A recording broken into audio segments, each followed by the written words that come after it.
Shalom, colegas de estudo.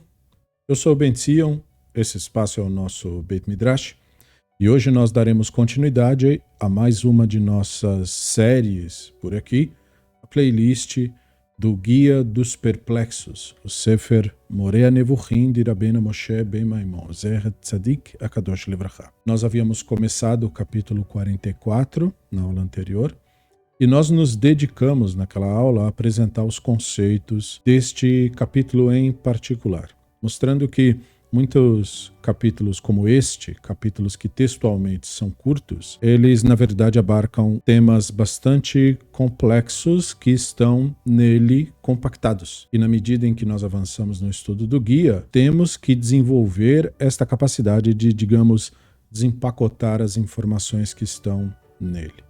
Então, na aula passada nós falamos a respeito destes princípios que estão presentes nesse capítulo. Nós falamos da preparação para a profecia, falamos da metáfora dos elogios, falamos da metáfora da ação, falamos do conceito do formador divino, da universalidade da providência e da seletividade da providência como conceitos aludidos neste capítulo. E também esboçamos um pouquinho o sentido do termo ahavá, amor, já visto e também em aulas anteriores. Então o que nós faremos nesta aula é dar início à análise dos textos comprobatórios, os termos que o Ramban apresentou dentro do seu léxico. Antes de iniciarmos, quero agradecer a nossos Havrutot.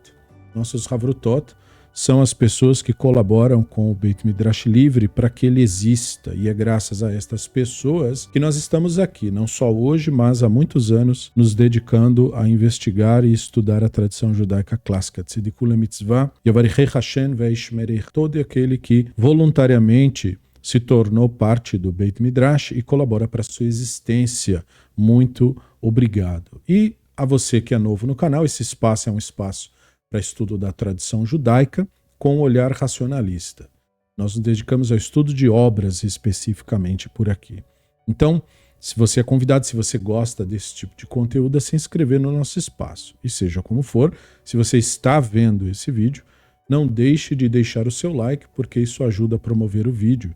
Também para pessoas que desejam o mesmo tipo de conteúdo para facilitar que esse conteúdo lhe seja apresentado. Ceder? Então, nós vamos iniciar olhando para o nosso termo léxico. Nosso termo léxico é Ein. Ein escrito com Ein e Yud num sufixo. O Ramban nos diz que é um termo homônimo, um termo polissêmico. Ele nos deu 4 sentidos, que nós avaliaremos através dos textos comprobatórios. O primeiro é o sentido de fonte ou poço, o segundo é o sentido de olho, o terceiro, alusão à providência, mas só quando esse termo é usado em relação ao divino, e percepção, isso quer dizer a percepção a partir da consciência que somos. Então nós vamos analisar as ocorrências da definição 1. O texto que ele nos deu foi Bereshit 16. O texto, na completude, diz: Vayomer Avram el Sarai ine, shiftach beyadech, asila atov beinaich. Aqui está o termo léxico. Veta'na Sarai vetivrach mipanea. Vaimtza malach Hashem al Ain, novamente o termo léxico, Amain bamidbar, al Ain baderech shur. Vayomer Agar shifchat Sarai, ei mize baat va'ana telchi, vatomar mipnei Sarai gvarti anochi borachat. Então, no entanto, Avraham respondeu a Sarai: Veja, ela é tua serva, trate-a como parecer melhor a seus olhos. Esse é o termo léxico pela primeira vez nesse verso. Então Sarai tratou-a com tanta rispidez que ela fugiu para longe. O malach do Hashem a encontrou junto a uma fonte, e aqui é novamente a repetição do termo léxico no seu outro sentido, que para o Ramban é o primeiro sentido da expressão, no deserto, a fonte da estrada de Shur. E disse Agar, serva de Sarai: De onde você vem, para onde você vai? Ela respondeu: Estou fugindo de Sarai, minha senhora. Então, o Ramban colocou aqui o termo poço, fonte, como a primeira definição de Ein. Ele elucida que o uso do termo não implica o sentido corporal, na primeira e mais material das definições, porque o conceito do progresso no entendimento aqui é mais sutil que em outros capítulos. Geralmente, o Ramban, quando apresenta termos léxicos, ele primeiro traz a definição mais corpórea para depois prosseguir nas alusões. Mas não é o caso aqui, ele aqui já começa de uma sutileza. já implicando um sentido menos literal. E isto é assim porque o Rambam identifica o olho como um louvor popularmente usado em relação ao divino. Essas atribuições antropomórficas não são descritivas, mas são alusões de conceitos atribuíveis ao divino. Conceitos que, se forem devidamente entendidos, auxiliam, por assim dizer, no entendimento do conceito como um todo. E esse tipo de ideia, esse tipo de específico de ideia, esse tipo de didática, que é você nutrir uma determinada concepção, que ajuda a entender uma outra mais complexa, isto para o Maimônides é o tal do louvor ou do elogio ao divino. Não é um sentido de elogiar de fato uma pessoa, perceba, né? Em contraste, o termo fonte, poço, que é o termo Ain, envolve de modo mais material essa ideia de terra e água. Então, veja, o termo que é usado para olho, na realidade quer dizer poço. Então ele envolve esses dois conceitos que eram muito importantes para os antigos israelitas, porque eram definições da constituição do ser humano. No caso, terra está para corpo, guf, e água está para nefesh. No entanto, se nota que na tradição midráshicca se considera o termo poço uma alusão da nossa conexão com o divino. É como se o divino, tendo por manifesto a própria realidade, fosse o poço do qual nós extraímos a água, ou seja, a nefesh, ou seja, a vida. Isso está no Midrash Shir HaShirim, por exemplo, claramente estabelecido, logo no primeiro capítulo. Então, o que se deve lembrar aqui é que este conceito de você ter o poço da onde você extrai a vida, onde você extrai a sabedoria, foi justamente o símbolo da inspiração profética do Shlomo. Então, o Rambam primeiro abordou o poder da visão no termo léxico no capítulo 4 do guia, porque lá o texto comprobatório foi Bereshit 29:2, e lá também envolve uma fonte na cena. Naquele caso, o Yaakov viu um poço no campo e conheceu Rachel. Então, aquela cena era para mostrar que a Rachel, como se fosse, era o canal divino, o poço da onde ele tirou a água, percebeu? E aquilo era o bem dele, sendo o seu bem, era então sua inspiração profética, no mesmo sentido atribuído ao Shlomo. Similarmente, o encontro da Hagar no poço também se conecta com o surgimento do Malach do Hashem. O Malach do Hashem foi alguém que encontrou ela no poço. Muito possivelmente o próprio Avraham. Perceba, porque o Avraham não ficava com a Sara na tenda. Então ele dá aquela advertência para Sara, vai cuidar da vida, fazer os afazeres. A Sara tem aquela atitude, a Hagar foge e na estrada para Shur, que é onde comércios eram realizados, e é claro que em ambientes desérticos você precisa sempre estar próximo a locais onde tem a água, então é evidente que se um ponto comercial há de ser estabelecido numa região assim, será estabelecido próximo a um poço ou próximo a uma fonte de água qualquer, então é muito provável que ela ter ido na direção do poço, na direção da estrada de Shur, e o Malach do Hashem ter encontrado ela ali. O Malach do Hashem possivelmente era o próprio Avraham, que inclusive se refere a ela como a serva de Sarai, justamente por isso. Então há um floreio no texto para mostrar o conceito da providência, e o Rambam interpreta esse encontro profético como um encontro profético inesperado, porque a Hagar não era, na visão dele, ou pelo menos como ele enxerga a maneira como a narrativa foi construída, preparada para a profecia. Então a Hagar representa ali todos nós, os despreparados para a profecia. Isso é, os despreparados para a compreensão do Elohim. Então nessa de estar despreparado, o Malach aconselha que ela volte para casa, ou seja, que ela saiba superar o conflito, porque a vida nunca deixará de ter conflitos. O que estava havendo ali era uma forte identificação com um conceito, um pensamento específico, e aí ela teria que, para compreender melhor como que a vida realmente funciona, ser capaz de superar isso. Então a Hagar é aconselhada a isso, e este aconselhamento acontece por meio deste fenômeno, O Malach fala com ela, e o Rambam coloca esse Malach não como o sentido pleno do que profecia significaria, que não é o caso dela, mas no sentido que os nossos sábios colocam a experiência, como eles apelidam-na, de Bat-Kol, o eco. Aquilo ali não foi a voz do divino, mas o eco do que seria, ou seja, uma alusão, uma indicação do que seria. E ele explica sobre isso no segundo tomo do guia, no 32º capítulo. Então ele fala da seguinte forma lá: que alguém profetize é um princípio que depende principalmente da vontade divina. Então, só essa primeira frase requer lembrança, não elucidação, porque já foi elucidado em aulas anteriores. Então, lembrança de que quando nós aplicamos a palavra vontade ou qualquer outro verbo, por acaso é esse o verbo aqui, ao divino, você tem que expurgar o termo do seu antropomorfismo. Ou seja, você deve tirar o elemento humano da expressão. No ser humano, vontade é um manifesto da sua inclinação ou do seu instinto. Isto é, do seu desejo. O ser humano deseja. O desejo é o deslocamento do agora para algum outro momento. Então, isso pode acontecer naturalmente. Você agora tem fome e deseja se alimentar. Então você tem fome porque não há o alimento aqui, senão você estaria se alimentando.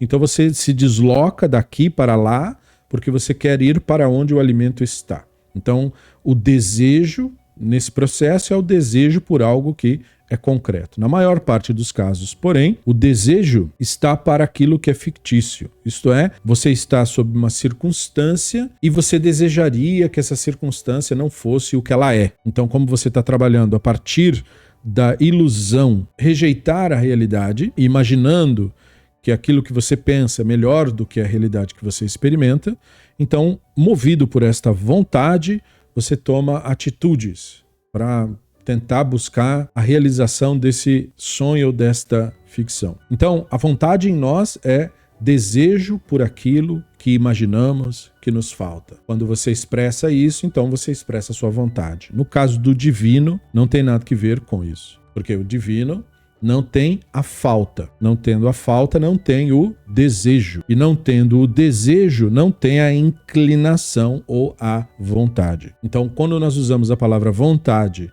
em relação ao divino, nós não estamos usando isso como uma equivalência entre pessoas e o divino. Então, vontade em relação ao divino tem que ver com aquilo que de fato acontece na natureza. Isto é, aquilo que por nós é constatado como tendo ocorrido na natureza. Portanto, a vontade do divino nunca é vista na ocasião. Ela é sempre vista pós-fato. Um evento primeiro acontece para depois constatarmos seu acontecimento.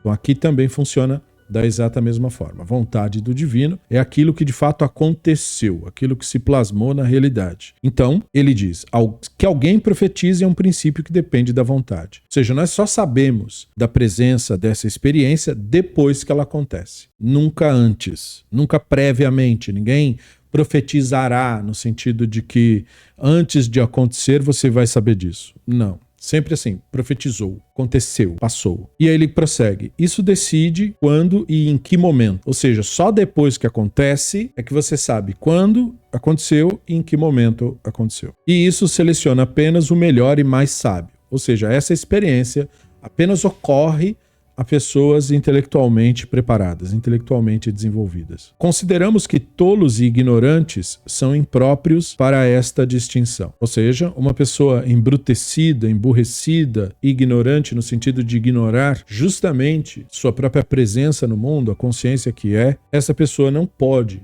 não há meios pelos quais ela ter esta experiência. É tão impossível para qualquer um deles profetizar como é para um burro ou um sapo. Então ele usa aqui burro ou asno de propósito para nos lembrar da cena da jumenta do Bilam, e ele usa um sapo como um exemplo genérico do qual qualquer pessoa concordaria que não é possível a estes animais a comunicação de nada. Mesma, eu coloco uma equivalência, porque há aqueles que liam a cena da jumenta do Bilam como se fosse um fenômeno literal. Para o Ramban, uma pessoa fazer isso seria tão absurdo como se você trocasse a personagem jumenta pela personagem sapo. Ele coloca isso como equivalência, porque se tivesse escrito sapo em vez de jumenta, talvez uma pessoa com intelecto minimamente desenvolvido poderia olhar para a cena e falar, não, isso aqui não pode ser literalmente. Talvez ninguém defenderia a ideia. Então ele está dizendo, mas se você defende a ideia da jumenta, é como se você estivesse defendendo a do sapo, no sentido de dizer, em ambos os casos, o fenômeno é impossível. Então ali no caso do Bilam, é claramente uma visão profética, tida pelo Bilam, e não uma descrição de nenhum tipo de evento que tivesse ocorrido na realidade. E o indicativo textual para isto é a presença do malar na cena. A presença do malar na cena indica que aquilo se trata de uma visão. Então aqui também ele coloca, isso é impossível. Para uma pessoa ignorante ter qualquer contato com o divino nesse nível, é totalmente impossível, porque seria como você considerar que uma jumenta teve esse contato ou que um sapo teve esse contato. Então, ou seja, que um animal inconsciente teve esse contato. Animais, na sua inconsciência, não têm esse contato, porque esse contato do qual falamos é, na verdade, o manifesto da própria consciência. Então, esse é o motivo de o sapo, o asno ou qualquer outro caso ser tirado. Não porque haja qualquer problema com estes animais. Não há problema algum com estes animais. Mas esses animais são inconscientes. Então, o que nós chamamos de profecia é manifesto da consciência, que é, na verdade, a essência do que um ser humano é. O Adam, propriamente dito, não é o animal humano, mas a consciência. Então, nesse caso, fica claro o motivo dos exemplos dos animais e, portanto, da pessoa inconsciente estar a eles associada. Pois a profecia, ele continua, é impossível sem estudo e treinamento, porque o estudo e o treinamento são os meios pelos quais se cresce em consciência. A consciência de si, no caso, adquire, você não simplesmente tem isso. E o motivo é muito claro. Nós vivemos e já vivíamos nesse período no século XII em sociedades que alienam a pessoa de si mesma. E como nós fazemos isso? Através dos papéis sociais nós fazemos isso. Seres humanos eram escravizados, como no caso da Agar, e a escravização despersonaliza a pessoa. Você se torna um objeto em vez de uma pessoa. E não tendo, então, essa consciência de si, você está ignorante da realidade à sua volta. Então você age e reage como que por instinto, seguindo modelos de comportamento, ou agindo de maneira instintiva, ou agindo de maneira programada. Em todos esses casos, você não está exercendo sua presença consciente no mundo, porque ela foi tirada de você. Estudo e treinamento devolvem à pessoa a consciência dela mesma, para ela conhecer a si mesma, né? Agora refletindo um pouco da famosa frase do templo grego, né? E, portanto, sem o conhecimento de si mesmo, não tem como a pessoa experimentar o divino, porque aquilo que a pessoa realmente é, consciência que é manifesto do divino. Então, sem a consciência de si, não tem como você experimentar isso. E ele prossegue, é tão impossível para qualquer um deles que profetize. Quando se cria tal possibilidade, então dependem da vontade divina para ver se a possibilidade será transformada em realidade. Então, quando você estuda e treina, isso por si só não garante que a experiência ocorrerá, mas abre-se a possibilidade agora para que aconteça. Então, aí dependem da vontade divina, ou seja, depende que o fenômeno de fato ocorra espontaneamente para então confirmarmos sua realidade. Então, no discurso utilizado, ela ouviu, o que implica dizer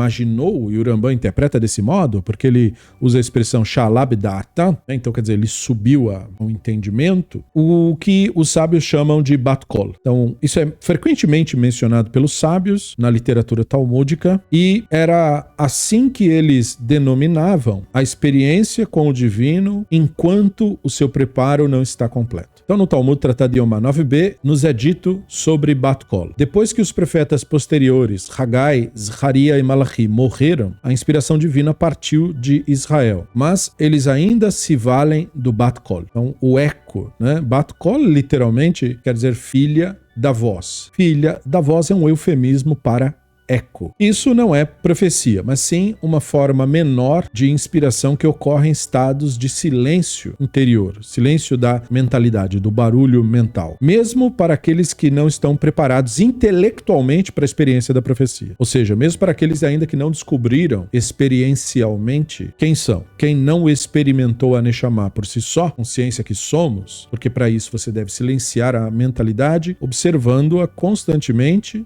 até que ela pare. Você deve se manter, portanto, no estado pleno de alerta, para que então você experimente isso de fato. Então, por isso, essa experiência, como ela é menor do que a experiência direta, ela é chamada de eco, porque a experiência maior, diz o Talmud, foi removida. O Talmud, no Tratado de Bava Metzia 59b, tem um caso onde um pouco desse conceito faz parte da narrativa, onde se decidiu que um bat kol não anularia um processo normal de legislação, significando dizer que esta inspiração, que ainda que seja menor que a profética, costuma ter um impacto na pessoa justamente porque a pessoa ainda não está plenamente desenvolvida. Então ela tem uma tendência de, qualquer mínima experiência que ela tiver com isso, ela trata isso com uma, digamos, grandiosidade maior do que deveria. Porque ela deveria tratar isso com naturalidade, na verdade. Porque esse manifesto, essa experiência com o divino faz parte daquilo que nós somos. É natural a nós, enquanto espécie. Mas há a questão do deslumbre, quando a pessoa fica deslumbrada por experimentar algo novo. O argumento seria que uma profecia se manifestaria de modo diferente ao longo de um contínuo, né? Na medida em que a pessoa vai estudando, vai se preparando e melhorando, a experiência vai se tornando mais intensa aos poucos. Então, no segundo tomo, capítulo 45, nós temos uma espécie de catalogação das experiências, tal qual recebidas tradicionalmente por Maimônides. Ele nos diz ter havido 11 graus ou gradações distintas desta experiência chamada experiência profética. E o Bat Kol, ele nos indica, seria um grau abaixo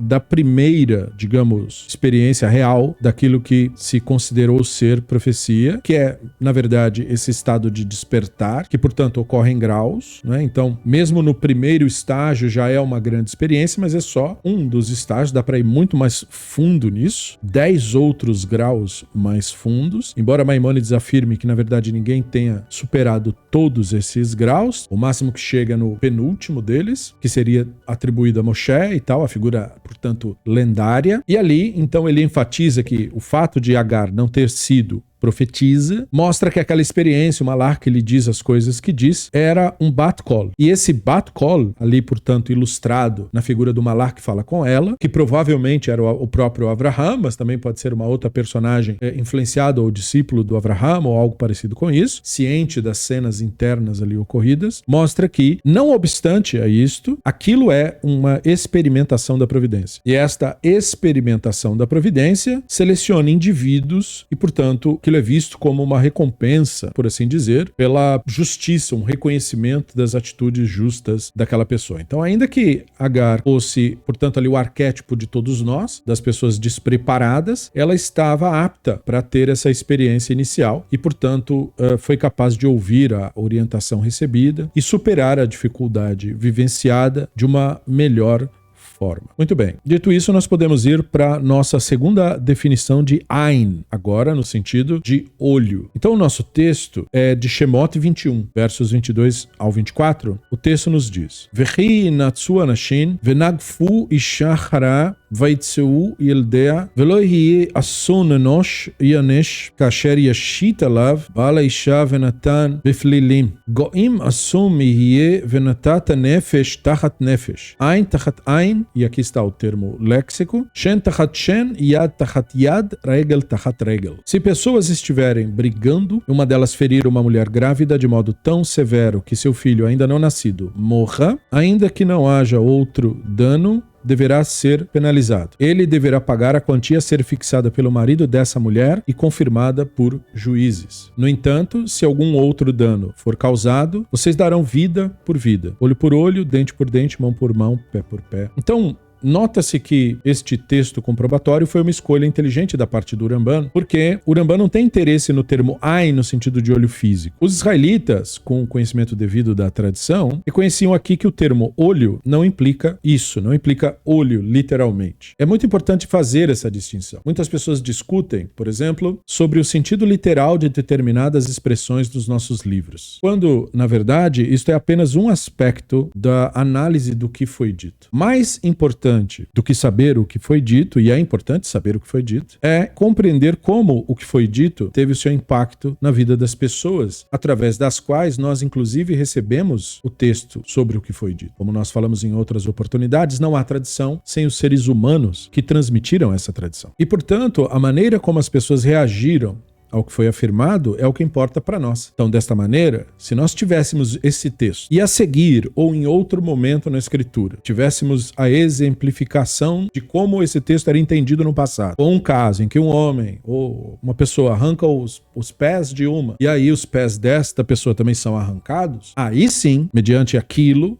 ao exemplo de como a população entendeu a coisa, ou se nós tivéssemos, no momento em que a tradição foi plasmada, exemplos clássicos né, de pessoas que receberam essa tradição, dizendo, olha, então a lei que diz olho por olho, quero dizer que nós devemos mesmo arrancar o olho da pessoa. Se nós tivéssemos isso, então aí sim nós poderíamos dizer, olha, essa tradição entendeu esse texto literalmente. Ou nós poderíamos dizer, essa população ou esse texto se expressou literalmente. Mas este não é o caso, tanto aqui como em outros momentos nas Escrituras. Há um enorme equívoco cometido por muita gente que é até competente nos estudos em muitas áreas e que, quando abordam nossos textos, prendem-se à literalidade do texto com afirmações do tipo, olha, mas os antigos israelitas pensavam assim ou pensavam assado, presumindo essas coisas, fazendo comparações com outros povos e ignorando completamente, é claro, no caso dos israelitas, as tradições que acompanharam esta população, que não é uma população como a egípcia, que desapareceu e foi substituída pela população árabe. Não é uma população como a babilônica, que desapareceu culturalmente e que agora é simplesmente outra cultura, outro povo, outra língua. Percebeu? Não há mais persas no mundo, né? Existem outros povos ali instituídos que herdaram culturalmente algumas semelhanças com os antigos povos persas, mas nós não temos a preservação do velho idioma persa, nem da velha religião persa, nem do velho rito desses povos. Nós temos resquícios destas culturas em achados arqueológicos e tudo isso. Mesma coisa os egípcios, né? Não é egípcios hoje em dia. O Egito hoje em dia, na verdade, é um país de cultura muçulmana. Não tem absolutamente nada que ver com o Egito antigo. Já não tinha que ver com o Egito antigo desde períodos mais antigos, inclusive, né? Desde 500 antes da Era Comum. O Egito já não era mais o Egito antigo, que nós ouvimos falar de maneira lendária. Então, as culturas que estão no lugar e que carregam seus nomes não exatamente representam aquelas populações. E no caso da cultura israelita, a população não desapareceu e a cultura não deixou de ser falada e a língua não deixou de ser preservada e as tradições não deixaram de ser passadas. Então, mais do que o texto venha a dizer, importa saber como a população que recebeu esse texto, a população que preservou esse texto, entendeu esse texto. Então, tanto neste caso, a população que recebeu o texto pé por pé, recebeu a interpretação de que isto não é para ser lido literalmente. E não só isso. O texto do Bereshit, da serpente, não é para ser lido literalmente. O texto da jumenta do Bila não é para ser lido literalmente. E uma porção de outros textos que, ainda que você tivesse divisões de opinião, o fato de haver divisões de opinião já mostra que não havia exatamente um culto à literalidade, um culto à ideia posteriormente desenvolvida de sola escritura, como se isso fosse um valor, porque não é. A escritura é uma versão plasmada de uma cultura, de uma tradição, de uma população. É a população que importa, não o texto plasmado. O texto plasmado não existiria sem a população. Não foi o texto que preservou a população, foi a população que preservou o texto. Então aqui é um exemplo famoso, mas não é o único, de texto das Escrituras que é escrito de uma forma e lido de outra forma completamente, pela população que preservou o texto. E é isso, portanto, que interessa a nós. Então nós falamos a respeito, aqui no primeiro tomo, no capítulo 28, nós falamos sobre pé por pé. Lá o Rambam usou esse mesmo texto que está sendo usado aqui como texto comprobatório para falar do sentido de regel, que nós vimos lá ser alusão a uma porção de conceitos, incluindo o conceito de potência de ação sobre algo. E no Mishneh Torah, na porção, na ordem de Nezikin, Rovelo Mazik, o Rambam fez uma legislação a respeito disso, refletindo a tradição, que o olho por olho sempre foi interpretado metaforicamente pelos sábios e antigos juízes, citando o Talmud no Tratado de Bava Kama 83b, 84a, onde a linguagem aqui refletindo o Código Hammurabi não se refere exatamente ao que o Código Hammurabi pretendia. O Código Hammurabi pretendia, pelo uso do termo olho por olho, dente por dente, dizer que uma coisa era pela outra literalmente. Mas na nossa tradição, a mesma expressão quer dizer uma coisa compensando o valor da outra coisa. Tahat é a expressão usada. Foi entendida pelos sábios antigos como compensação monetária. Então a conclusão é que devemos trocar o sentido, e é por isso que ele trouxe isso aqui, tal qual no caso de olho por olho, ao ler profecias. Então nós temos esse problema porque nós olhamos esse caso jurídico e simplesmente pelo fato de ele ser um tanto extremo na sua linguagem, olho por olho, como se estivesse presumindo, olha, arranque o olho da pessoa. E aí nós hesitamos por um momento dizendo, uau, mas isso é muito brutal, não deve ser um sentido metafórico? Ok, o Rambam então está usando esse exemplo para dizer, então, esse mesmo cuidado, essa mesma postura que você tem ao olhar uma legislação como essa, deve ser utilizada ao ler profecias em geral. Você deve lê-las trocando a visão aludida pelo entendimento derivado daquela visão. Porque aí a pessoa não faz, entende? A pessoa lerá, o Yeshayahu viu o Elohim, e ela, entende? Ela não usa o mesmo critério. Por quê? Muitas vezes por ideologia. Por exemplo, se uma pessoa está falando contra a tradição, pegando, por exemplo, querendo falar mal da tradição cristã ou da teologia em geral, e aí pega um texto da nossa tradição, ignora completamente a nossa tradição e o uso que ela faz desse texto, que é dela, e aí ela pega um texto do Yeshayahu e fala, tá aqui, o Yeshayahu disse que viu o Elohim, portanto, a Bíblia está dizendo que é um ser físico que dá para ver. Percebeu? Esse tipo de manipulação. Por que você está fazendo isso? Porque você está se atendo ao texto, né? Mas essa mesma pessoa, quando ler lá pé por pé, ele não vai encontrar nenhuma fonte na Bíblia ou na tradição que se sugere que os antigos israelitas ou os israelitas herdeiros da cultura, os yehudaítas posteriores, tenham interpretado aquilo literalmente. Não há essa evidência. Então, se for uma pessoa que estudou minimamente, ela há de admitir, olha, os israelitas interpretavam isso aqui como uma questão não literal. Então, a pessoa não usa o mesmo critério para tudo, porque ela é guiada ideologicamente para fazer a sua interpretação das coisas. E o Rambam, portanto, está dizendo que ao ler profecias, nós temos que usar o mesmo critério de raciocínio que nós utilizamos para legislações, no sentido de que nós temos que ir além da letra, além do texto propriamente dito. Nossa tradição lida assim com os textos. Outras tradições, o que elas fazem com seus livros, não nos diz respeito. Nós estamos aqui focando em como a tradição judaica lida com seus próprios textos. Então, ele coloca, o entendimento de visão não mencionado neste capítulo diz respeito ao antigo termo dos profetas como videntes. Os profetas eram assim chamados videntes, não porque tinham visões de gente morta, como geralmente é popular o termo hoje em dia, porque dentro da cultura profética dos antigos israelitas sequer há esta construção, né? Não há nenhum profeta na Bíblia hebraica toda que tivesse tido visões de mortos, ou reino de mortos, ou mundo de espíritos. Absolutamente, isso não faz parte da construção narrativa dos antigos israelitas e também não fez parte da construção dos textos fundamentais, né? Foi um tema discutido no período do Segundo Templo, porque seitas apocalípticas absorveram estas e outras crenças gnósticas e tudo isso passou a fazer parte da discussão. Mas isso não é, essencialmente, uma representação da tradição judaica clássica. Os profetas eram chamados aqueles que vêm, então nós temos esse texto, né, do Shmuel Aleph 9. Antes, em Israel, quando o homem ia consultar o Elohim, assim ele dizia, vamos ao vidente. Pois ele é aquele que é agora chamado de Navi, o intérprete, era antes chamado de vidente. Então a ideia é que o vidente não era uma pessoa que tinha visões de fantasmas, espíritos, gente morta, seja lá o que for, mas uma pessoa que via no sentido de compreender algo que outros não compreendiam. A visão era um eufemismo para um entendimento melhor ou superior em relação às outras pessoas. Se considerava que aquele indivíduo a quem se atribuía o termo de vidente era um entendido. Então era um termo arcaico para sábio, para entendido, para aquele que manja das coisas. E depois ele foi chamado intérprete, diretamente, porque agora o entendido explicava as coisas. Então aí é a fase onde os intérpretes, os Neviim, eles palestram sobre isso, e daí o termo Navi ser associado, né? Ao interpretar, você então palestra, você explica a respeito disso em maiores detalhes. Então, o conceito que o Rambam quer passar é que não é que ele era preso ao que se via com os olhos, mas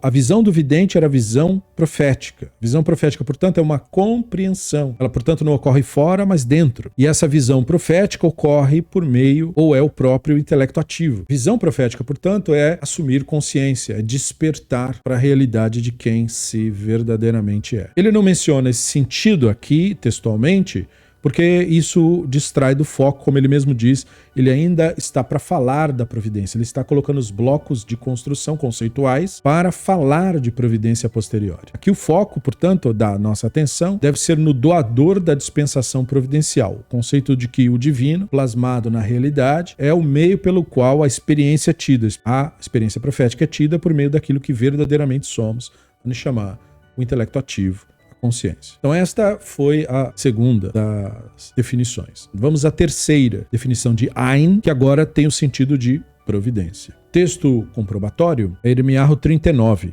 versos 11 e 12. O texto diz: Vaitzav Nebuchadnezzar melech Bavel al Yirmiyahu beyad Nebuzaradan Rav Tabachim lemor. Nu ve'eineicha, aqui está o termo léxico, Sima lav im ta'as lo me'uma ra'a ki im kasher yidber alecha ken ase.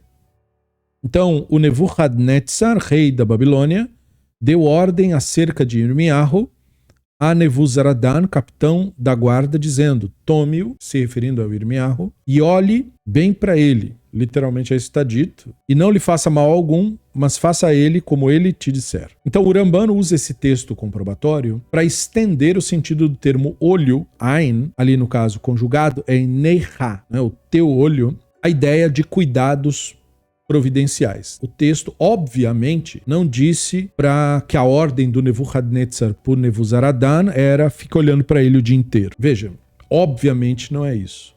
Então, assim, é nesse ponto que nós notamos, às vezes, a falta de bom senso, ou quando você nota que a interpretação que está sendo sugerida por quem quer que interprete é uma interpretação construída ideologicamente.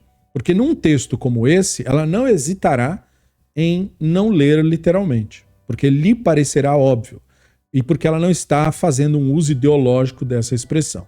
O texto literalmente falou Kahanu benecha simalav, ou seja, tome-o e ponha os olhos nele. É isso que o texto literalmente diz. Mas é claro que não é isso que o texto está dizendo literalmente. Percebeu o jogo de palavras? O texto disse isso literalmente, mas é claro que literalmente não é isso que o texto quis dizer. Então o que nós temos aqui? Nós temos um caso, e isso não é o único caso, esse é o jogo que está sendo feito aqui, é este o conceito que está sendo defendido aqui.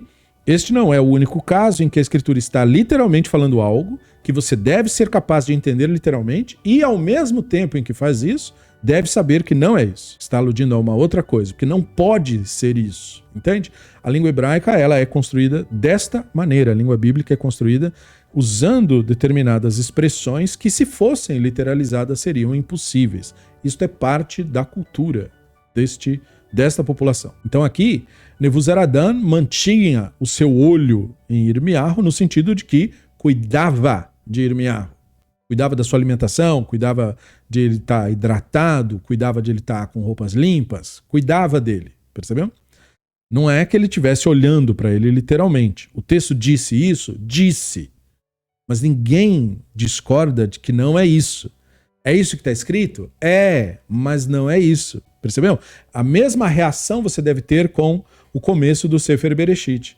Ah, o texto disse isso? Disse, mas não é isso. Entende o que eu quero dizer? Você deve ter essa sutileza. O texto disse que a serpente falou? Disse, mas não é isso. O texto disse que a jumenta falou? Disse, mas não é isso. Percebeu? O texto disse que é para ficar com o olho em cima dele? Disse, mas não é isso. Então, este é um caso interessante, porque nesse caso aqui nós estamos agora com uma figura estrangeira, e esta figura estrangeira, naturalmente sendo um invasor do território, trataria todo mundo mal, em especial aquele que representasse a ideologia adversária, ou seja, a religião da Babilônia estaria vencendo a religião israelita, e estando vencendo, por que vai respeitar seus locais sagrados? Não vai, não tem por que fazer isso. Historicamente mesmo, os achados arqueológicos mostram que os babilônicos não tinham realmente essa questão de preservação literal das religiões dominadas por eles. Ao contrário do que muitas vezes se diz, os babilônicos tinham uma certa tolerância com religiões alheias à própria. Apenas quando a narrativa era adaptada à religião deles.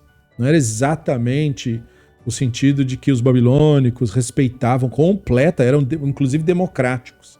Não, era um império. Então a questão era o seguinte: a sua religião deve ter a mesma retórica que a nossa para ela poder ser tolerada. Nós falamos a respeito disso quando fizemos o estudo lá na nossa página do Facebook, a respeito da origem de os israelitas chamarem o Hashem de o Echad, que deve ter derivado, de acordo com as evidências, dos momentos em que os israelitas foram dominados pelos babilônicos, porque esse costume de atribuir valores numéricos aos deuses era, na realidade, um costume babilônico. Os babilônicos tinham por cultura enumerar seus deuses colocando-os, portanto, valores que representavam para eles conceitos próprios da sua religião, e a divindade principal deles, Marduk, era o Um. Então, quando os israelitas punham, muito possivelmente naquele período, o rito do Shema Israel, Hashem Eloheinu, Hashem Echad, então ali era o Hashem é o nosso Elohim, não o Marduk, mas isso poderia causar uma certa animosidade com os representantes imperiais que poderiam ver essa atitude dos israelitas em apego à própria tradição como uma afronta ao império que resultaria em mortes horríveis, né, de tortura. E, portanto, os israelitas acrescentam Hashem Eloheinu, Hashem Echad, o que aos ouvidos de um babilônico soaria como Hashem é Marduk. Hashem é o nosso Elohim, Hashem é Marduk, porque o Um para um babilônico era Marduk. Isso, portanto, significava que a religião israelita não ia incomodar tanto os babilônicos, e o que de fato ocorreu culturalmente falando. É muito possível que os babilônicos tenham entendido Hashem como Marduk por esta e outras semelhanças que perceberam na religião israelita. Uma outra semelhança para a qual podemos apontar é o apego da religião israelita ao sistema legislativo, que era também uma característica babilônica, especificamente, de ter a divindade representada nas leis da divindade, razão pela qual a existência do código Hammurabi. Então é muito possível que este tenha sido o momento em que a narrativa da Torá, não mais agora como instrução profética, mas como lei plasmada em código, tenha surgido por parte dos Yehudaítas, e faz todo sentido isso, porque o conceito da Torá como livro da lei é um conceito especificamente Yehudaíta. O conceito israelita das 10 tribos, do povo de Israel, não do povo de Judá, sobre o divino, era que Torá, ou a instrução divina, era aquilo que vinha da inspiração direta do divino na Neshama, naquilo que nós somos de fato. Esta é a Torá do divino para nós. E para os israelitas, era uma experiência diferente da dos Yehudaítas, que, sob tal influência, apresentam a Torá como um código jurídico a ser seguido, e aí criando ou agradando as autoridades babilônicas. Então, sobre o domínio babilônico, não seria de estranhar que, especialmente durante o processo da invasão, o profeta seria maltratado ou mesmo assassinado. Mas, estando sobre essas circunstâncias além do seu controle, o texto nos diz outra coisa. E aí, por isso que o texto é trazido à nossa atenção. O texto nos mostra o profeta, na verdade, sendo bem tratado. A atitude do Nebuchadnezzar em relação a este profeta em particular não foi explicada, não é justificado, não foi dito que ele teve nenhuma inspiração, sonho, nada. Ele fez isso porque fez isso. E essa atitude de ele fazer isso, por si só, é o reflexo do conceito de providência, tal qual passado nessa tradição. O Midrash registrou, perpetuou tradições a respeito dessa cena para dizer que esse favorecimento de ser bem alimentado, bem cuidado, em dissociação com os demais Yehudaítas, foi recusado pelo Irmiyahu. Ou seja, ele preferiu marchar acorrentado com seus companheiros Yehudaítas, e até que o Nebuzaradan descobriu que se tratava de um profeta, ele continuou assim, mas depois que o Nebuzaradan descobriu isso e ele tinha sido ordenado por Nebuchadnezzar, se ele chegasse na Babilônia com o profeta acorrentado, ele poderia receber pena capital por ter desobedecido o imperador. Então ele coloca o Irmiyahu, mesmo contra a sua vontade, numa condição diferenciada da dos demais Yehudaítas. E isso é a observação que o Rambam quer nos trazer sobre como é que funciona a providência. Providência é uma ocorrência na realidade, em meio a circunstâncias que estão absolutamente fora do seu controle, e ela é especialmente percebida quando os eventos possuem todas as chances de darem naturalmente errado. Ser invadido numa situação de guerra, a chance de você ser executado é muito grande. Você não deve esperar que isso não ocorra mediante uma situação. Seria como estar numa troca de tiros e esperar não levar um tiro. Isso não faz nenhum sentido. Se você está numa troca de tiros, a chance de você levar um tiro é muito grande, porque você está lá. Da mesma forma, se você está numa condição de guerra, a chance de você ser executado é muito grande, porque você está lá. Então aqui, a chance de ele ser tratado como as demais pessoas estavam sendo tratadas, acorrentadas e levadas escravizadas, era simplesmente o esperado. Não se deveria esperar outra coisa, mas ocorreu outra coisa completamente diferente e, portanto, isso foi inesperado e a cena é colocada em relação a ele, e o Rambam quer usar isso como exemplo para nós, para mostrar que isso aconteceu por causa da providência individual, ou chamado objeto especial da providência, que no caso é a Neshama, que somos, o intelecto que somos. o Irmiyahu não era como o restante da população, portanto não experimentava a realidade como o restante da população. E aí, portanto, o Ramban via nisto a grande importância disso tudo, do fato de que se nós ensinarmos as pessoas a respeito de uma vida mais consciente e lúcida, elas experimentarão de uma forma melhor a realidade em torno delas mesmas. E anexado a este texto comprobatório é o texto comprobatório de Melachim Aleph 9. O texto diz: Vayhi kachalot Shlomo livnot et Beit Hashem vet Beit HaMelech vet kol cheshek Shlomo asher chafetz לעשות. וירא השם אל שלמה שנית כאשר נראה עליו בגבעון. ויאמר השם אליו שמעתי את תפילתך ואת תחנותיך אשר התחננת לפניי וקידשתי את בית הזה אשר בינתה לשום שמי שם עד עולם. ויחי Einai velibi sham kol ayamim. Depois de Shlomo terminar a construção da casa do Hashem, do palácio real e de todas as outras coisas que ele quis construir para ele, Hashem apareceu uma segunda vez a Shlomo da mesma forma que havia aparecido a ele em Giv'on. Hashem disse a Shlomo: ouvi a reza e o pedido que você fez diante de mim.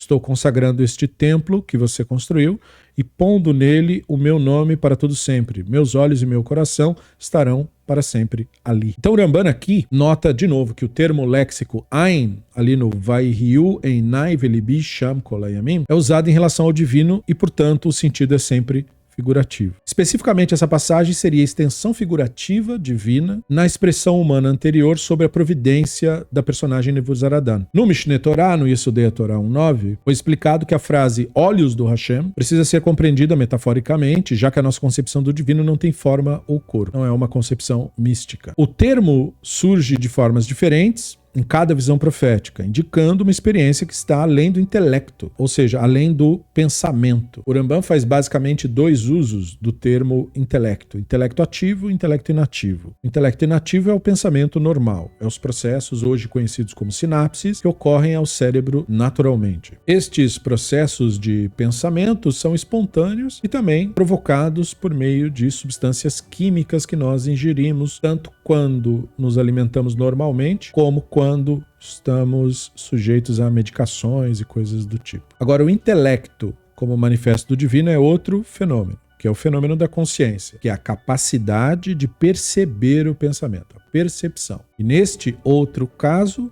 não está envolvido nenhum tipo de pensamento, posto que se trata da percepção do pensamento e não da sua ocorrência propriamente dita. Então, é por isso que a primeira parte não consegue compreender a segunda. O pensamento não compreende ou não é capaz de investigar o intelecto ativo. Então não é que o divino tivesse olhos ou coração no templo, obviamente, mas como o Ramban retransmite, a minha providência e minha vontade estão representadas no templo. E esse mesmo texto no Targum Onkelos é traduzido como minha Shekhinah e minha vontade. Então nós vimos que vontade é a ocorrência posteriormente constatada. Então Shekhinah está para Ashgaha, isto é, presença está para providência. Porque presença tem que ver com o intelecto ativo e, portanto, com a Neshama. A Neshama é nossa presença no mundo. Sendo nossa presença, ela é a providência propriamente dita do divino e, portanto, é a nossa experiência com isso. Estes seriam, de fato, aquilo que estaria além do pensamento. E isso estaria além do pensamento porque o pensamento não é capaz de transformar isso num conceito. A grande questão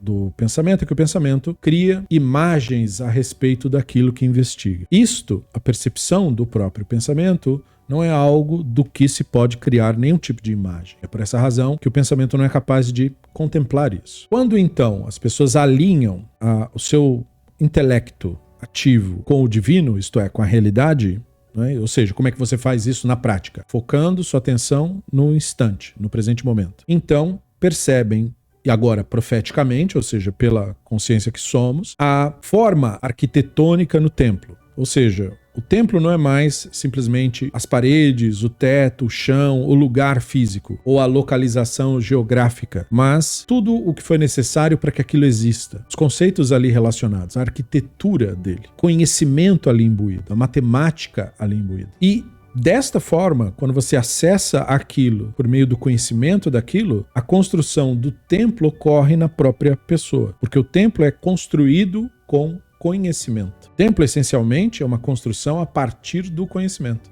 Daí o elogio ao Shlomo, não pelo templo de pedra, mas pela arquitetura, que é a representação plasmada do intelecto no mundo real. E por causa desse ato de Ahavá, os cuidados providenciais passam a ser experimentados. Então, o Ramban combina a concepção de preferência providencial com o alinhamento intelectual ou o manifesto do intelecto ativo, quando o conhecimento é plasmado em alguma coisa concreta no mundo.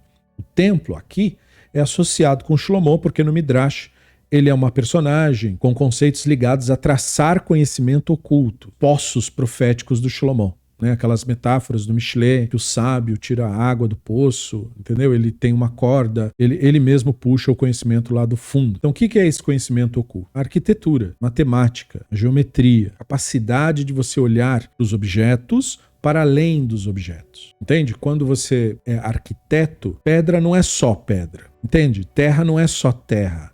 Há cálculos sendo feitos ali. Há um conhecimento por detrás de toda aquela estrutura materialmente apresentada. Para quem for ignorante, pedra é pedra, parede é parede, entendeu o que eu quero dizer? Não há o conceito do espaço, da sustentação, da qualidade dos materiais, dos cálculos necessários, das propriedades físicas dos materiais, da questão da temperatura, da questão de onde o sol vai bater, da sombra, da direção, do vento, entende? Da umidade ou da falta dela. Todos esses valores não são considerados por quem ignora como a realidade funciona. Então a arquitetura é um exemplo clássico da pessoa ser capaz de enxergar para além do que está ali. Então ela é um exemplo paralelo do conceito de profecia por este motivo. Então ele alinha a mentalidade à vontade divina, que é a vontade divina, como a realidade funciona. A construção tem que ser feita para que ela perdure de acordo com a vontade divina, isto é, de acordo em como o mundo real realmente funciona. Então o bom arquiteto constrói de uma maneira tal que a sua estrutura permanece. Então os povos da antiguidade, muito mais do que inclusive atualmente, davam muito valor a isso, ao que perdura, porque aquilo que você construiu e perdurou foi sinal de que você agiu verdadeiramente de acordo com a vontade divina, isto é, de acordo com a realidade tal qual constatada corretamente por você. E o seu conhecimento matemático em geometria provou ser este o caso. E como nós vimos, esse manifesto do divino é sempre visto posteriormente, a posteriori. Então, portanto, a profecia foi dada a Shlomo uma segunda vez por este mérito, pelo fato de ele permanecer naquele momento no seu mais alto patamar de lucidez e plasmou esse conhecimento e essa lucidez no templo por ele elaborado. E o templo, portanto, a beleza e a grandeza do templo estava na sua arquitetura, nos conhecimentos que foram plasmados ali na construção do prédio propriamente dito. Percebeu? É ali que estava, digamos assim, exposta sua lucidez e sua clareza e, portanto, comprovada sua conexão com o divino, porque a conexão com o divino é comprovada na lucidez e no expressar do conhecimento. E a seguir, mais um texto foi apresentado a nós, que é o de Devarim 11. Nos versos 11 ao 14, o texto nos diz: Ve'aretz asher atem ovrim shama lerishta Eretz Harin uvekaot limtar ashamayim tishte maim. Eretz asher Hashem Elohecha doresh ota tamid einei Hashem Elohecha ba mereshit ashana ve'ad acharit shana. Ve'aya in shamoa tishmeu el mitzvotai asher anochi metzave etchem hayom leahava et Hashem Elohecha leavdo bechol vavchen uvechol nafshechen ונתתי מטר ארצכן ביתו יורה ומלקוש ואספת דגנך ותירשך ויצריך. No entanto, a terra que vocês estão atravessando para tomar posse é uma terra de colinas e vales que absorve água quando a chuva cai do céu. É a terra cuidada por Hashem, seu Elohim. Os olhos de Hashem, seu Elohim, estão sempre sobre ela, do começo ao fim do ano. Portanto, se ouvirem com cuidado as minhas mitzvot que entrego hoje a vocês, amando Hashem, o Elohim de vocês, e servindo-o com todo o coração e todas as forças, então darei a terra de vocês chuva nas estações certas, incluindo as primeiras chuvas do outono e chuvas tardias da primavera, para que vocês juntem o trigo, vinho novo e azeite de oliva. Nesse ponto de vista, a passagem fala da diferença da natureza. Se experimentar chuvas e irrigação em Israel, contrastando com os regimes na Mesopotâmia, no Egito, que dependiam de uma irrigação, portanto, governamental, por assim dizer.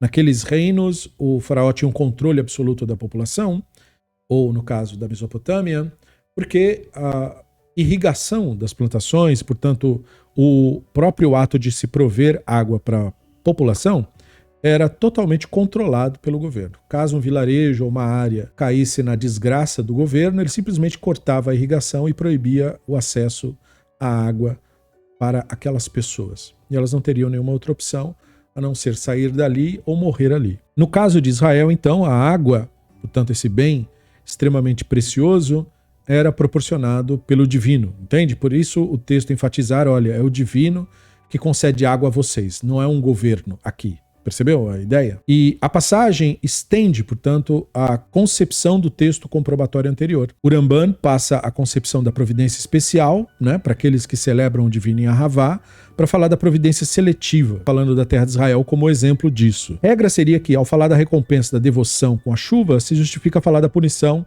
da seca e do exílio também. Os olhos do Hashem, teu Elohim, estão sempre sobre ela.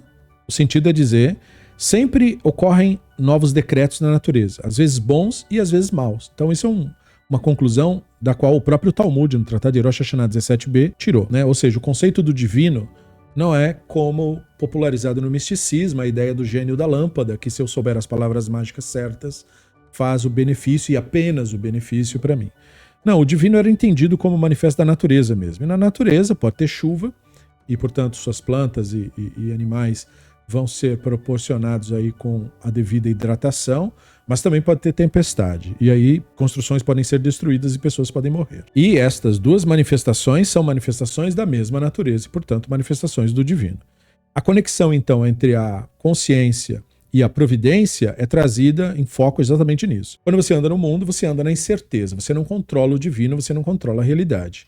Então, o que você deve fazer para ter a melhor possível experiência disso é elevar o seu grau de consciência, é viver de maneira plenamente desperta. Essa é a sua melhor chance de experimentar o mundo devidamente. E, portanto, o convite para o amar o Hashem. Como nós vimos em aulas anteriores, amar o Hashem implica, em termos práticos, aceitar totalmente a realidade tal qual ela é. Qualquer ação sobre a realidade deve partir de um princípio de aceitação. Isto é, mesmo aquilo que se pretende mudar de uma ocorrência real, na natureza, eu me refiro. Você deve fazer isso a partir do princípio da aceitação daquilo. Por exemplo, você pretende livrar seus animais de uma tempestade para que o celeiro que você construiu não caia sobre eles. Mas antes disso, você deve ter a atitude de que isso está acontecendo de fato e essa é a realidade imposta. Então, em vez de ficar ressentido com o ocorrido, você deve se concentrar no que você pode fazer em relação a isso para sobreviver a isso. Você deve, portanto, agir em harmonia sempre com a natureza e nunca contra ela. Então, esse é, na tradução prática, Ve'ahavta et Hashem Elohecha. Você vai amar o Hashem teu Elohim. Então, o amor ao Hashem, disse o Ramban, é idêntico ao conhecimento dele. Isto é, o conhecimento de como a realidade funciona. O conhecimento de como a realidade funciona é idêntico ao amor ao divino. Note isso, né? Então, porque isso quer dizer que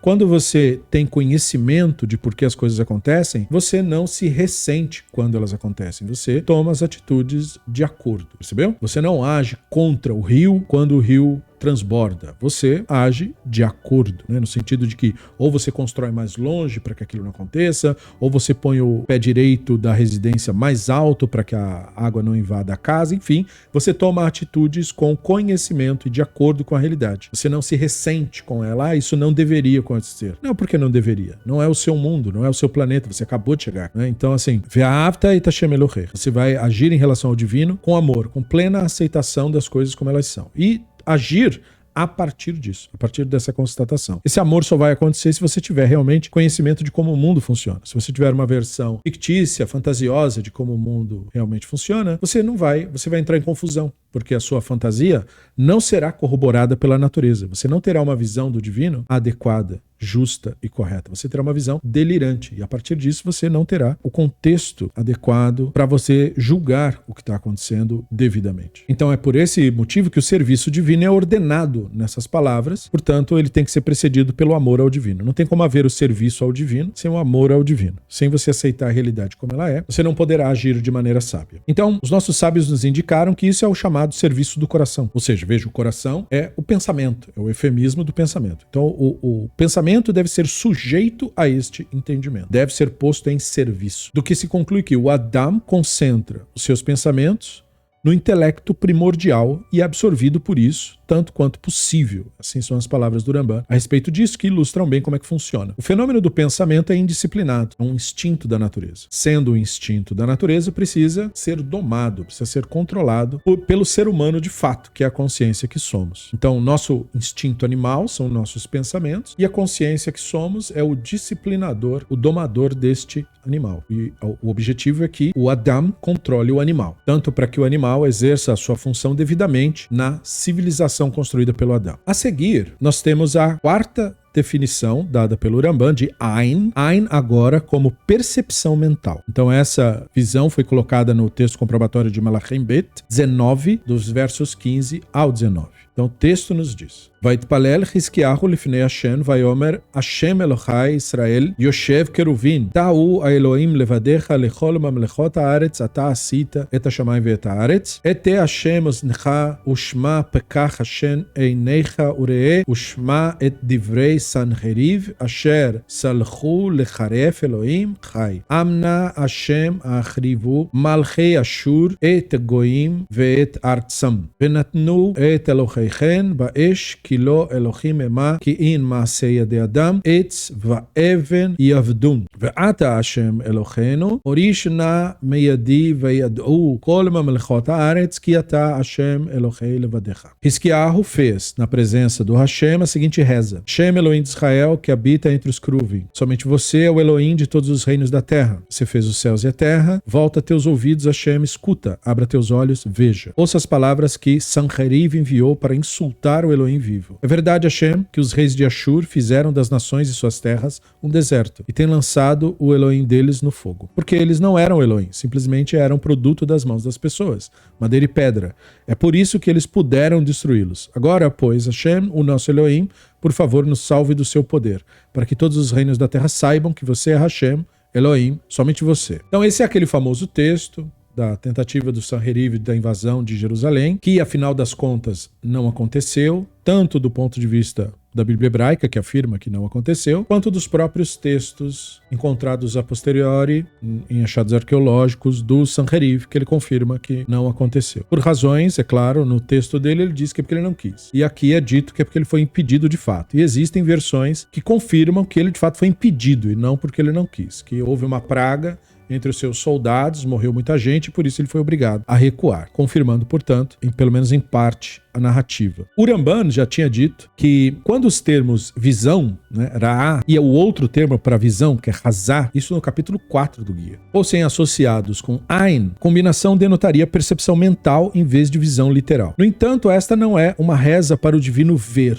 porque o divino é o conhecimento, é o que provê a visão. Então a reza é o seletor da providência aqui nesse contexto. A concepção é que a divindade teria visto que o Sanheriv destruiu os Elohim das terras que a conquistou, mas não seria capaz de se vangloriar de ter destruído o Elohim dos israelitas naquele momento, destruindo o templo. Este argumento sobre a providência seletiva, então, invoca o próprio ponto de vista de que a divindade, para ser experimentada, requer esse alinhamento intelectual.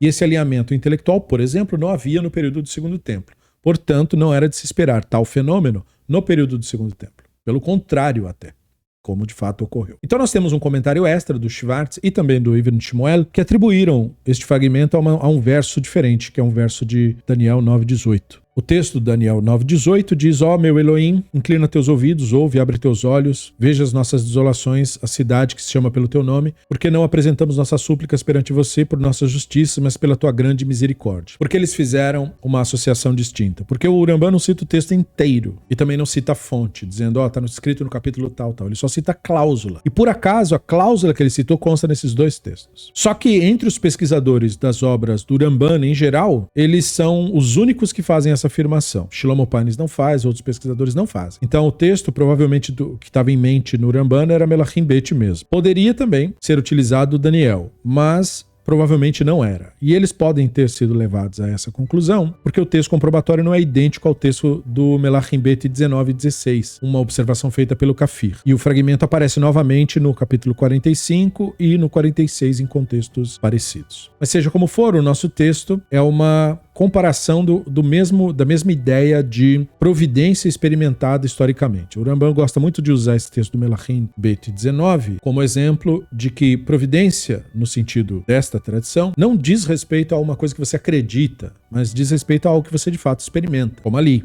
Ali o texto está ilustrando algo vivido pelas pessoas, não algo que eles acreditavam, não tinha isso. O cara veio invadir e recuou. Foi isso que de fato ocorreu, inclusive nos textos do próprio cara, né? Então a questão agora é você perceber como isso vai ser lido por você. Então o profeta mostrou que isso era a experimentação direta da providência, entende? Da mesma forma que falamos há pouco. Tem todas as chances de não ser assim, mas foi assim. Não era para ser assim, mas foi assim. Não era pro Irmiyahu ter sido bem tratado, mas ele foi. Por quê? Por que foi? Percebeu? Então isso é a experiência propriamente dita. Não era para ele ter recuado da invasão. Não era, mas ele recuou. Então está aludido ali um alinhamento intelectual. Ou seja, a ideia é promulgar que a pessoa lúcida experimenta a realidade de outro jeito. E isso é associado ao próximo texto comprobatório, que é o de Tehillim 11, versos 1 ao 4. O texto nos diz: Lamnatsea le David, Ba'ashem chasiti, tomru le nafshi, nudi arken tzipor. Ki ne arishaim yirdun, keshet konenu chitzam ala yetzer lirot, bemo ofel leisrei lev. Ki ashtut יחרסון צדיק מפעל, השן בהיכל קודשו, השן בשמיים כיסו, עיניו, esse é o termo léxico, יחזו עפעפיו, יבכו בני אדם. Então, para o regente, por Davi, em Hashem encontro refúgio, assim como vocês podem me dizer. Fuja como um pássaro para a montanha. Veja como os perversos aprontam seus arcos e preparam suas flechas na corda para atirar as escondidas nos homens honestos. Se as fundações estão destruídas, o que os restos podem fazer? Hashem está em seu sagrado templo. Hashem, seu trono está nos céus. Seus olhos veem e testam Adão. Então, o propósito dessa passagem no contexto do Rambam é mostrar que o louvor ao divino lhe atribui, metaforicamente, a capacidade da visão, né? O movimento das pálpebras aqui, né? Kiseu einai. O elogio é fraseado desse modo porque pretende aludir a isto ser inteiramente ativo, não passivo, como se afetado por um impulso externo, como quem diz, ele olhou porque tal coisa aconteceu. Não, isso é o que ele faz, por assim dizer. Isso é o que ele é, melhor dizendo. Então, nas palavras do Rambam, no capítulo 55, tudo o que implica corporeidade ou passividade deve ser negado em referência ao divino, pois toda passividade implica mudança, e é por isso que deve ser negado. E o agente que produz esse estado é sem dúvida diferente do objeto afetado por ele. Então, se o divino pudesse ser afetado por qualquer forma, outro ser agiria sobre isso e causaria mudança. Todos os tipos de não existência devem igualmente ser negados em referência a isso. Nenhuma plenitude qualquer poderia, portanto, ser imaginada estando num momento ausente e em outro presente nele. Se este fosse o caso, a plenitude nele seria apenas potencial. A potencialidade implicaria sempre não existência. E quando qualquer coisa tivesse que passar da potencialidade para a realidade, outra coisa que existiria na realidade seria necessária para efetuar essa transição. Daí se conclui que toda plenitude deva realmente, na verdade, existir no divino, e nenhuma delas deveria ser de qualquer forma considerada mera potencialidade. Então, o que ele está basicamente dizendo aqui é que a divindade não pode ser concebida como uma entidade que não seja sinônimo daquilo que é real, daquilo que é a totalidade da existência. Geralmente, quando se pensa no divino como uma entidade fantasmagórica que está numa outra dimensão, que é a potencialidade na linguagem linguagem aristotélica e, portanto, não na concretude, percebeu? Ele é um ser, aí você fala assim, mas onde está o ser? Né? Ele é feito de quê e ele está onde para eu poder detectar? E a pessoa diz assim, não, ele é espiritual. Então essa linguagem, geralmente pobre e mal elaborada, faz alusão a pessoa negar ao divino a realidade concreta do mundo, porque ela está tentando, muitas vezes, em alguns casos, ela está tentando dizer que o divino não é físico no sentido material da palavra. E aí, na medida em que ela está tentando fazer isso, ela então confere ao divino uma existência no mundo da imaginação, no mundo da crença e, portanto, na chamada espiritualidade ou mundo espiritual. Só que na visão aristotélica das coisas, a potencialidade, que seria o equivalente a este mundo fantasmagórico, é sinônimo de inexistência. Ou seja, se você diz que o divino é espiritual, você está dizendo que isso não existe. Porque isso que você está chamando de espiritual é justamente o que você retira da concretude da realidade. Você retira para isso. Você está querendo, inclusive, que essas duas coisas não sejam vistas. Inclusive, é aonde a pessoa pensa que vai quando ela morre. Sem, portanto, perceber que o que ela está de fato dizendo é que quando ela morre, ela deixa de existir. É isso que ela de fato está falando. Quando a gente morre, a gente vai para o mundo espiritual. Mas como isso é uma coisa que só existe na sua imaginação, logo o que você está dizendo é que você deixa de existir. Então veja, né? E não é isso que a pessoa quer dizer, embora devesse, né? Mas não é isso que ela quer dizer. Então, como é que funciona por Urambano o conceito? A divindade é sinônimo da realidade, é sinônimo da potência, é sinônimo da ação constante. Onde está a ação constante? Na totalidade da realidade, não numa particularidade. Por isso que ele diz que nenhuma plenitude poderia ser imaginada estando ausente e presente num momento e em outro momento. O divino, sendo a potência, é o constante movimento no universo. Portanto, o divino não é nada, segundo Maimônides, para necessariamente ser crido. O divino é para ser constatado. Onde está o divino agora mesmo, nesse instante? Em toda a manifestação do universo em seu movimento essencial. Se você souber do universo, você saberá que tudo está em constante movimento, desde as escalas macrocósmicas, galáxias, e desde as escalas microscópicas, partículas. Tudo está em movimento. Então, o divino manifesta-se nisso. Ele é o movimento constante do universo. E isso, portanto, não está localizado. Esse movimento não ocorre aqui e não lá. Não, é a totalidade. Ocorre por toda parte. Esse movimento não é um corpo, é o movimento constatado. O que é o corpo, no caso a estrutura, no caso a frequência, é a partícula, né? A partícula que, ao se unir e interagir com outras partículas, nos permite a percepção de um determinado objeto. Ele vai refletir a luz que bater nele e aí, portanto, a gente vai chamar esse objeto de material. A gente vai dizer, isso aí é material. Por quê? Porque a luz desviou daquilo, porque as partículas ali estão reunidas de uma maneira tal que elas refletem a luz em torno de si mesmas. Então esse processo de você conseguir detectar uma coisa nos faz apelidar aquilo de material. Mas o que é aquilo essencialmente? Aquilo é vibração propriamente dita, eletromagnetismo, vibração e emanação de partículas e essa força que mantém as partículas unidas. Portanto, essas forças que se manifestam, isso é o que nós chamamos de Elohim.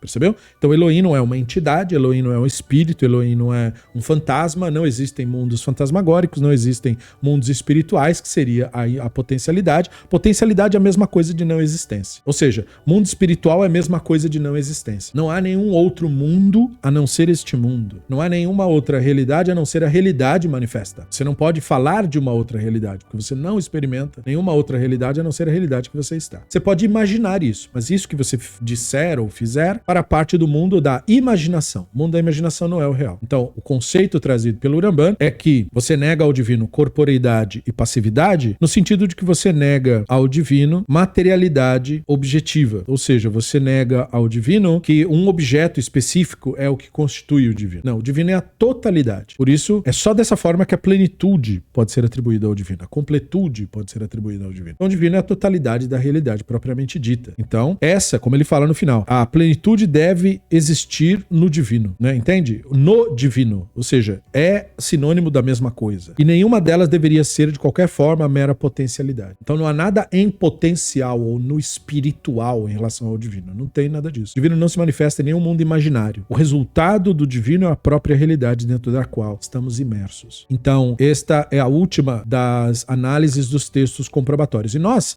dentro desse estudo, falamos um pouco a respeito do Zerubabel, da personagem Zerubabel. Nós falamos do texto de Zecharia 4:8. Essa personagem é muito especial para o Maimônides, porque através da história que ele selecionou da personagem, ele fala um pouco da natureza da providência, do entendimento tradicional de como a presença do divino é experimentada e pode ser testemunhada no mundo, na natureza, nos eventos ocorridos. Então, nós, na nossa próxima aula, nos concentraremos um pouco mais em falar especificamente do Zerubabel e de como o Ramban interpreta o Zerubabel e como o Zerubabel foi usado na tradição para falarmos a respeito desses conceitos propriamente ditos de providência, digamos, experimentada, né? Em vez de o conceito geral da coisa, né? Como a coisa é experimentada. Bom, esse então foi mais um passo dentro deste capítulo 44. Hoje nós vimos os textos comprobatórios e os apontamentos relacionados a estes textos comprobatórios, e na próxima aula daremos então o último passo nesse capítulo para continuarmos a nossa jornada aqui no Guia dos Perplexos. Muito obrigado pela sua atenção. Se você acompanhou até aqui, Tzidik Mitzvah, não deixe de deixar o seu like no vídeo, caso você ainda não tenha feito isso. Se você está acompanhando por acaso no começo, se você é novo por aqui, bem-vindo, bem-vinda. Nosso espaço é para isso, é para estudo de obras e reflexões em cima de obras fundamentais e textos da nossa tradição. Você é convidado a se inscrever se assim desejar. Agradecimentos a nossos Havrutot, sem os quais o Beit Midrash Livre não existiria. E nos vemos num próximo estudo por aqui no nosso espaço. Toda Rabá, Lekol Echad ve Leitraot.